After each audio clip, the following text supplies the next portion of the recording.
선생님, 질문 하나 드려도 되겠습니까? 예, 하시죠. 선생님, 선생님이나 저나 이 세상 어느 누구라도 언젠가 한 번 이 세상을 떠나게 되어 있는데요. 만일 오늘 밤이라도 이 세상을 떠나신다면 천국에 들어갈 것을 확신하고 계십니까? 별로 생각해 본 적은 없는데 자신이 없는데요. 아, 그러시군요. 저도 영생을 얻기 전에는 그랬어요. 그런데 성경을 보면 내가 너희에게 이것을 쓴 것은 너희로 하여금 너희에게 영생이 있음을 알게 함이라 하고 말씀하고 있습니다.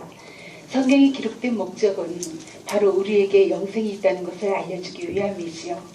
그러면 제가 영생 얻은 것을 어떻게 알게 되었는지, 선생님도 어떻게 하면 그것을 알 수 있는지 말씀드려도 되겠습니까? 예. 그러면 제가 질문을 하나만 더 드리겠습니다.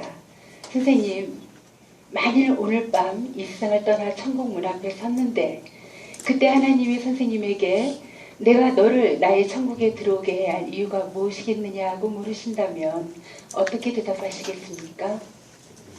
무슨 말씀인지 잘 이해가 되지 않는데요. 사람이 어떻게 하면 천국에 갈 수 있다고 생각하시는지요?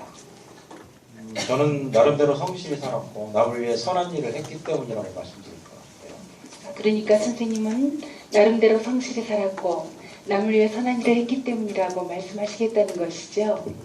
예. 제가 선생님의 대답을 바로 이해했나요? 예, 그런 것 같습니다. 선생님의 대답을 듣고 보니 가장 기쁜 소식을 전해드릴 수 있겠군요. 그 기쁜 소식은 천국 영생은 값없이 주시는 하나님의 선물입니다. 성경을 보면 하나님의 은사 선물은 그리스도 예수 우리 주 안에 있는 영생이니라고 말씀하고 있습니다. 사실 우리가 살면서 생명에 필요한 밝은 햇빛, 공기, 물 등은 다 선물로 거저받았습니다. 이와 같이 천국 영생도 하나님이 우리에게 값없이 선물로 주신다는 것입니다. 그러므로 천국은 돈이나 공로나 자격으로 얻는 것이 아닙니다. 성경을 보면 너희는 그 은혜에 의하여 믿음으로 말미암아 구원을 받았으니 이것이 너희에게서 난 것이 아니요 하나님의 선물이라. 행위에서 난 것이 아니니 이는 누구든지 자랑하지 못하게 함이라고 말씀하고 있습니다. 만일 선생님의 친한 친구가 선생님을 위해서 값진 선물을 가져왔는데 선생님이 지갑을 꺼내 선물값을 지불하려 한다면 친구에게 얼마나 모욕적인 행동이 되겠습니까? 선물은 값없이 받아야만 합니다. 단 한 푼이라도 지불한다면 그것은 더 이상 선물이 아니지요. 천국 영생도 이와 마찬가지입니다. 그렇다면 하나님은 왜 천국 영생을 선물로 주셔야만 할까요? 그것은 성경이 인간에 대해서 말씀하고 있는 것을 이해할 때 좀 더 분명히 알 수 있습니다. 인간은 죄인입니다. 성경을 보면 모든 사람이 죄를 범하였음에 하나님의 영광에 이르지 못하더니라고 말씀하고 있습니다. 흔히 죄라고 하면 우리는 강도나 살인, 도적질, 간음 등을 생각하지요. 그러나 성경에서는 죄를 이렇게 정의하고 있습니다. 남을 속이거나 화를 내는 것처럼 하지 말아야 할 것을 하는 것만이 죄가 아니라 부모를 공경하지 않거나 이웃을 내 몸과 같이 사랑하지 않는 것처럼 해야 할 것을 하지 않는 것도 역시 죄입니다. 또한 죄는 행동으로만 짓는 것이 아니라 교만, 정욕, 미움, 탐심, 시기, 질투, 거짓말처럼 마음속에 품고 있는 생각과 말로도 짓게 되지요. 무엇보다도 하나님을 하나님으로 믿지 않는 것이 가장 큰 죄라고 성경은 말씀하고 있습니다. 이런 기준으로 볼 때 선생님은 하루에 몇 번 정도 죄를 짓는다고 생각하세요? 그렇다면 수십 번도 더 짓는 것 같습니다. 물론 저도 그래요. 사실 우리는 자신도 모르게 많은 죄를 짓고 살지요. 예를 들어 어떤 사람이 하루에 10번이나 5번, 아니 단지 3번만 죄를 짓는다고 생각해 봅시다. 아마 이런 사람은 걸어다니는 천사라고 말할 수 있을 것입니다. 이처럼 선한 사람이라 할지라도 하루에 3번이면 1년에 1000번 이상, 90평생을 산다면 9만 번 이상의 죄를 짓게 되지요. 이처럼 많은 범죄 기록을 가진 상습범이 형사법정에 선다면 과연 무죄 판결을 받을 수 있을까요? 안 되죠. 그럴 수는 없지요. 이 세상에서 자신은 죄인이 아니라고 주장할 수 있는 사람은 아무도 없어요. 그러므로 죄인은 자신을 구원할 수 없습니다. 성경을 보면 하늘에 계신 너희 아버지의 온전하신가 같이 너희도 온전하라고 말씀하고 있습니다. 우리가 선행으로 천국에 들어가길 원한다면 하나님의 표준에 도달해야 돼요. 하나님의 표준은 온전하라는 것이에요. 그러나 이 세상에서 하나님의 표준에 도달할 수 있는 사람은 아무도 없어요. 제가 만일 선생님에게 싱싱한 계란 5개, 썩은 계란 하나를 섞어서 요리해 준다면 그것을 기쁘게 드실 수 있을까요? 먹을 수 없죠. 그래요. 그것을 기쁘게 먹을 사람은 아무도 없어요. 이처럼 조금이라도 부패한 생각과 행위가 있는 한 온전하신 하나님은 결코 우리를 기쁘게 받으실 수 없습니다. 성경을 보면 누구든지 온 율법을 지키다가 그 하나를 범하면 모두 범한 자가 되나니라고 말씀하고 있습니다. 사람들은 자신들의 삶 속에 선한 것들이 많다고 생각하지만 성경을 보면 어떤 길은 사람이 보기엔 바르나 필경은 사망의 길이니라고 말씀하고 있습니다. 이제 왜 우리가 자신의 선행으로 천국에 들어갈 수 없는지 그 이유를 아시겠죠? 그것은 성경이 하나님에 대해서 말씀하고 있는 것을 이해할 때 좀 더 분명히 알 수 있습니다. 하나님은 자비로우셔서 우리를 벌하시는 것을 원치 않으십니다. 성경을 보면 하나님은 사랑이심이라고 말씀하고 있습니다. 그런데 그 성경을 보면 하나님은 또한 의로우시다고 말씀하고 있습니다. 하나님은 또한 의로우시기 때문에 우리의 죄를 반드시 벌하셔야만 합니다. 성경을 보면 벌을 면제하지는 아니하고 보응하리라고 말씀하고 있습니다. 어떤 무장 강도가 은행을 털다가 현장에서 붙잡혔습니다. 그 강도는 아무도 해치지 않았고 돈도 다 돌려줬습니다. 그렇다고 해서 판사가 그 강도를 풀어준다면 그를 공의로운 판사라고 할 수는 없겠지요. 이 세상의 판사도 법의 기준 때문에 범법자를 벌해야 한다면 하물며 의로우시고 거룩하신 하나님은 얼마나 더 우리 죄를 벌하셔야만 할까요? 성경이 벌을 면제하지는 아니하리라고 말씀하는 이유가 바로 여기에 있습니다. 하나님은 자비로우셔서 우리를 벌하시는 것을 원치 않으시지만 하나님은 또한 의로우시기 때문에 우리의 죄를 반드시 벌하셔야만 하는 이 문제를 예수 그리스도 안에서 해결하셨습니다. 예수 그리스도는 무한하신 참 하나님이신 동시에 참 인간이십니다. 성경을 보면 태초에 말씀이 계시니라. 여기서 말씀은 예수님을 가리키죠. 이 말씀이 하나님과 함께 계셨으니 이 말씀은 곧 하나님이시니라. 말씀이 육신이 되어 우리 가운데 거하심에 우리가 그의 영광을 보니 아버지의 독생자의 영광이요 은혜와 진리가 충만하더라. 이렇게 예수님을 증거하고 있습니다. 또한 예수님의 제자 도마는 부활하신 예수님을 보고 놀라 소리쳐 말하기를 나의 주님이시여 나의 하나님이시니다 라고 고백하였습니다. 그렇다면 예수 그리스도가 이 땅에 오셔서 하신 일은 무엇일까요? 예수 그리스도는 우리를 위하여 완전한 삶을 사시고 우리의 죄값을 대신 치르시고 우리에게 천국 영생을 선물로 주시기 위하여 십자가에서 죽으시고 부활하셨습니다. 이것이 저의 삶을 아주 상세히 기록해둔 책이라고 생각해 봅시다. 여기에는 제가 태어나서 지금까지 지은 모든 죄, 제 마음을 스쳐간 모든 생각, 제가 한 모든 말과 행위가 낱낱이 기록되어 있습니다. 성경은 언젠가 이 책이 하나님 앞에 펼쳐지고 제가 행한 대로 심판받게 될 것을 말씀하고 있습니다. 그런데 여기에 문제가 있습니다. 바로 이 책에 기록된 저희 죄가 문제입니다. 하나님은 저를 사랑하시지만 저희 죄는 미워하셔서 반드시 벌하셔야만 합니다. 이 문제를 해결하기 위하여 하나님은 그의 사랑하시는 아들 예수 그리스도를 이 세상에 보내셨습니다.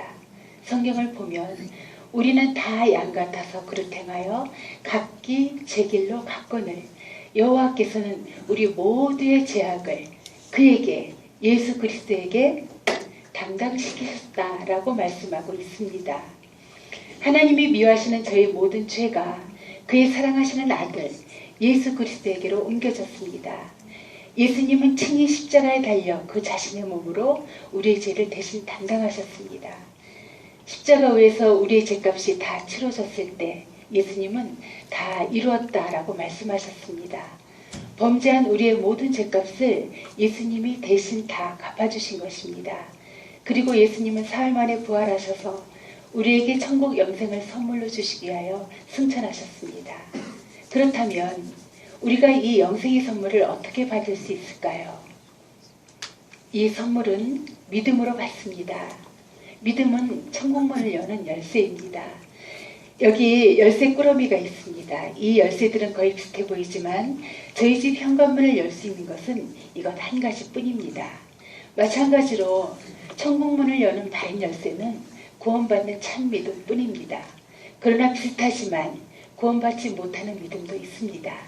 단순한 지식적 동의와 일시적 현세적 믿음은 구원받는 믿음이 아닙니다. 많은 사람들이 세종대왕이나 이순신 장군을 역사상 실존인물로 믿듯이 예수님을 믿고 있지만 그 예수님이 지금도 살아계셔서 우리를 위해서 무엇을 해주시라고는 믿지 않습니다. 이처럼 단순한 지식적 동의로는 구원받을 수 없습니다. 성경을 보면 내가 하나님은 한 분이신 줄 믿느냐? 잘하는도다. 귀신들도 믿고 떠느니라. 또 귀신이 예수님께 하나님의 아들이여 우리가 당신과 무슨 상관이 있나이까? 라고 말을 했어요. 귀신은 예수님의 하나님의 아들이라는 사실을 지식적으로는 분명히 알고 있었지만 구원받지 못했습니다. 사람들이 구원받는 믿음에 대해 잘못 생각하는 것이 또 하나 있습니다. 단순한 일시적 현세적 믿음이죠. 예수님을 믿고 있다고 생각하는 사람들에게 실제로 무엇을 믿고 있는지 물어보면 가정 문제나 재정 문제, 자녀 문제와 같은 일시적이고 현세적인 일들을 위해서만 예수님을 의지하고 있음을 알 수 있습니다. 그들은 그러한 문제들이 해결되고 나면 더 이상 예수님을 의지하지 않습니다. 잠시 있다 지나갈 이 세상의 일들을 위해서만 예수님을 믿고 있는 것이죠. 하지만 이러한 일시적 현세적 믿음은 구원받는 믿음이 아닙니다. 그렇다면 구원받는 참 믿음은 무엇일까요? 구원받는 참 믿음은 우리의 구원을 위해서 오직 예수 그리스도만을 신뢰하는 것입니다. 성경을 보면 주 예수를 믿으라. 그리하면 너와 네 집이 구원을 받으리라고 말씀하고 있습니다. 이 말씀에서 믿는다는 것은 우리의 구원을 위해서 오직 예수님만을 신뢰한다는 뜻입니다. 바로 이 믿음이 구원받는 참 믿음이지요. 예수님을 신뢰하는 믿음이 구체적으로 어떤 것인지 제가 이 의자를 가지고 설명해 드리겠습니다. 선생님은 이 의자가 여기에 있다는 것을 믿으시죠? 예. 제가 이 의자에 앉으면 편히 쉴 수 있다는 것도 믿으시죠? 예. 그러나 저는 단순한 이유로 편히 쉬지 못하고 있습니다. 그것은 제가 이 의자에 앉지 않았기 때문이죠. 대단히 송구스럽지만 이 의자를 예수님이라고 가정해 보겠습니다. 한동안 저는 이 의자가 여기 있다는 것을 믿는 것처럼 예수님이 실제로 살아계시다는 것을 믿었습니다. 또한 제가 이 의자에 앉으면 편히 쉴 수 있다는 것을 믿는 것처럼 예수님이 저를 도와주실 수 있다는 것도 믿었습니다. 그래서 제 자신에게 일어나는 문제들, 건강 문제, 재정 문제, 자녀 문제, 결정을 내리는 문제 등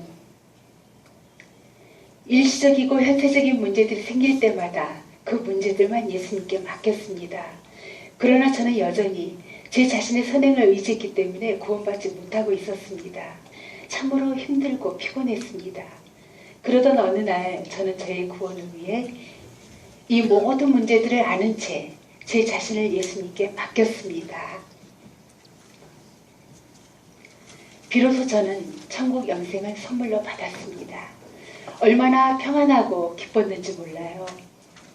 선생님, 앞에서 선생님은 천국에 들어갈 이유에 대해 나름대로 성실히 살았고 남을 위해 선한 일을 했기 때문이라고 하셨죠? 예. 그 대답을 할 때 누가 성실히 살고 누가 남을 위해 선한 일을 했다는 말씀인가요? 그러고 보니 제 자신이었네요. 그렇다면 선생님은 천국 영생을 선물로 받기에 누구를 믿고 있었나요? 제 자신을 믿고 있었던 거네요. 그러나 천국 영생을 선물로 받으려면 신뢰의 대상을 선생님 자신으로부터 예수님에게로 옮기셔야만 합니다. 그렇다면 그리스도인들은 믿기만 하면 구원을 받기 때문에 아무렇게나 살아도 되겠네라고 생각할 수 있습니다. 하지만 우리가 믿음으로만 구원을 받는다 해도 선행과 경건 생활을 힘써야 할 이유는 구원을 받기 위해서가 아니라 천국 영생을 값없이 선물로 주신 예수님께 감사하기 때문입니다. 또한 믿음은 왕이 주는 선물을 받게 되면 거지의 손과도 같습니다. 저는 수년 전 이 깨끗하지 못하고 자격 없는 손을 내밀어 만왕의 왕 되신 하나님으로부터 천국 영생을 선물로 받았습니다. 저는 그때 이 선물을 받을 자격이 없었어요. 물론 지금도 자격은 없습니다. 그러나 저는 영생을 가지고 있습니다. 은혜로 받은 것이죠. 지금까지 제가 성경의 핵심적인 내용을 요약해서 말씀드렸습니다. 선생님 이해가 되십니까? 네. 말씀을 너무 잘하셔서 전도사님이십니다. 감사합니다. 지금 이 시간 온 우주 만물을 창조하신 하나님이 선생님에게 사랑하는 아들아, 내가 너에게 이 영생의 선물을 주려고 하는데 받겠느냐 하고 물으신다면 선생님은 이 영생의 선물을 받기 원하십니까? 예, 받겠습니다. 감사합니다. 정말 중요한 결정을 하셨습니다. 이제 선생님의 결정이 무엇을 뜻하는지 간단히 말씀드리겠습니다. 첫째, 신뢰의 대상을 옮긴다는 뜻입니다. 지금까지는 영생을 얻기 위해 선생님 자신의 선행을 믿어오셨으나 이제부터는 예수님만을 믿겠다는 뜻입니다. 즉, 신뢰의 대상을 선생님 자신으로부터 예수님에게로 옮겨야 합니다. 둘째, 부활하여 살아계신 예수님을 영접하겠다는 뜻입니다. 예수님은 십자가에서 죽으시고 무덤에 장사됨으로 그 삶을 끝내신 분이 아닙니다. 부활하여 살아계신 예수님을 선생님 마음속에 모셔들어야 합니다. 셋째, 예수님을 구주로 영접하겠다는 뜻입니다. 볼지어다 내가 문 밖에 서서 두드리노니 누구든지 내 음성을 듣고 문을 열면 내가 그에게로 들어가 그와 더불어 먹고 그는 나로 더불어 먹으리라고 약속하신 예수님을 선생님 마음속에 구원자로 영접해야 합니다. 넷째, 예수님을 주님으로 영접해야 합니다. 지금까지는 선생님 자신이 선생님 삶의 주인이었습니다. 이제부터는 선생님을 지으시고 또한 잘 아시고 가장 좋은 것을 주시기를 원하시는 예수님을 선생님 삶의 주인으로 영접해야 합니다. 끝으로 회개하겠다는 뜻입니다. 지금까지 선생님이 살아온 삶의 방향은 하나님을 등진 삶이었습니다. 이제부터는 선생님이 지금까지 살아온 선생님의 삶의 방향을 돌이켜 하나님에게로 향하는 삶의 방향 전환을 회개라고 하지요. 참으로 이렇게 하기를 원하신다면 제가 선생님을 위해 기도해 드리겠습니다. 제가 먼저 선생님을 위해 기도한 다음 저를 따라 한마디씩 기도하시면 됩니다. 하나님 아버지, 오늘 선생님에게 복음을 전하게 해주셔서 감사합니다. 우리 선생님이 복음의 내용을 잘 이해하고 믿고 회개할 수 있도록 도와주세요. 선생님, 기독교는 고백의 종교입니다. 저를 따라 한마디씩 기도해 주세요. 예. 주 예수님, 저는 죄인입니다. 저는 죄인입니다. 지금까지 저는 제 자신을 믿고 살아왔습니다. 저의 죄를 회개하오니 용서해 주세요. 예수님이 저희 죄 때문에 십자가에서 죽으시고 또한 부활하신 것을 믿습니다. 지금 이 시간 제 마음의 문을 엽니다. 예수님이 제 마음에 들어오셔서 저의 구주와 주님이 되어주세요. 이제부터 제가 하나님 앞에 설 때까지 저의 삶을 인도해 주세요. 제가 한 번 더 기도하겠습니다. 하나님 아버지 감사합니다. 영접하는 자, 곧 그 이름을 믿는 자들에게는 하나님의 자녀가 되게 해주신다는 말씀대로 하나님의 자녀가 되게 해주셔서 감사드립니다. 동이서에서 먼 것 같이 내 죄를 멀리 옮겼느니라. 다시는 내 죄를 기억치 아니하리라 하신 말씀대로 우리 선생님에게 제 용서의 확신을 주시고 나를 믿는 자는 결단코 멸망치 않고 영생을 얻으리라 하신 말씀대로 구원의 확신을 주시옵소서. 예수님의 이름으로 기도드립니다. 아멘. 네. 이제 선생님이 결정하시고 기도하신 일에 대해 예수님이 하신 말씀을 읽어주시면 좋겠습니다. 여기 요한복음 6장 47절을 읽어주시겠습니까? 네. 진실로 진실로 너희에게 이르노니 믿는 자는 영생을 가졌나니. 믿는 자는 무엇을 가졌다고 말씀하셨나요? 영생이요. 영생을 가졌다고 했나요? 아니면 이미 가질 것이라고 했나요? 이미 가졌다고 했습니다. 네. 여기 믿는 자와 여기 자 너희와 자에 선생님 이름을 넣어서 한번 읽어주시겠어요?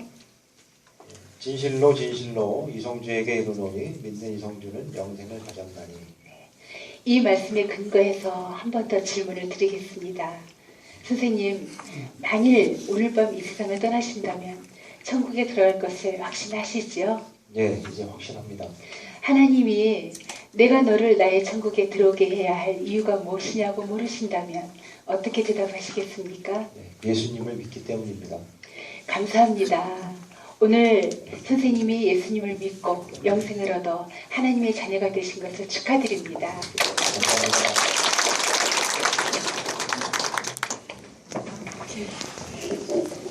네, 너무너무 잘 해주셨죠. 우리 이분들 한번 소개해 주시고 축복하는 시간 갖겠습니다.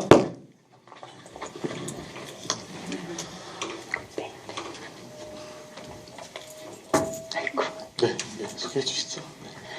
훈련자 김영숙입니다. 대상자 이성주. 네, 훈련생 임영근입니다. 훈련생 서미아입니다. 네, 우리 손님으로 축복하겠습니다. 하나님께서 당신을 통해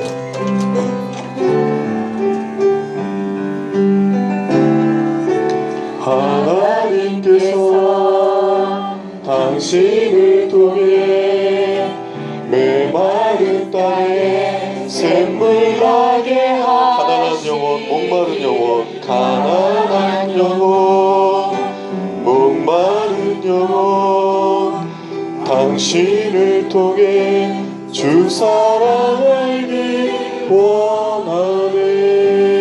우리 다시 한번 큰 박수로 한번 감사하겠습니다.